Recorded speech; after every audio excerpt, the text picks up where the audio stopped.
धंधा करना है, धंधा करना है, बिजनेस करना है, बिजनेस करना है, हर किसी को करना है। लेकिन क्या कर रहे हो तुम यार?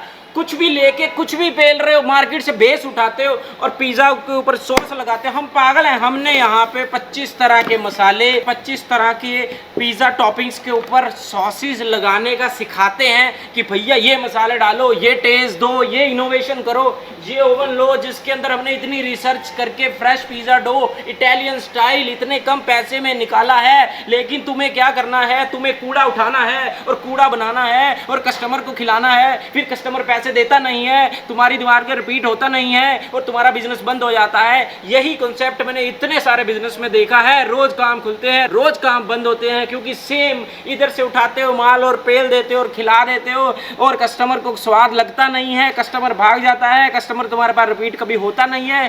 तुमने कभी ये रेशो निकाल के देखा ही नहीं है कि कितने कस्टमर रिपीट हो रहे हैं और कितने नहीं हो रहे हैं। तुम कूड़ा ओवन उठा के ले आते हो और कूड़ा सामान उसके अंदर डालते रहते हो, नई इनोवेशन करते नहीं हो।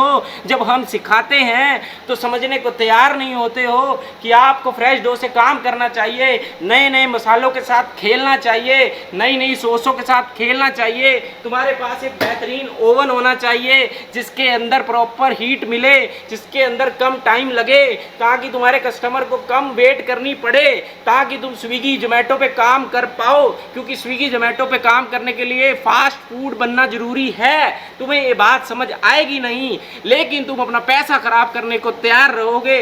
जबकि हम ये सब कुछ 3000 रुपये में सिखा रहे हैं, जिसमें हम अपनी जितनी भी रिसर्च करी होती है वो तुम्हें देते हैं, लाइफ टाइम सपोर्ट देते हैं, फ्रेश डो से पिज़्ज़ा बनाना भी सिखाते हैं। लेकिन तुम सीखोगे तो नहीं, अपनी गलतियां करने को तैयार ही रहोगे, क्योंकि इंसान गलतियों से सीखता ही नहीं।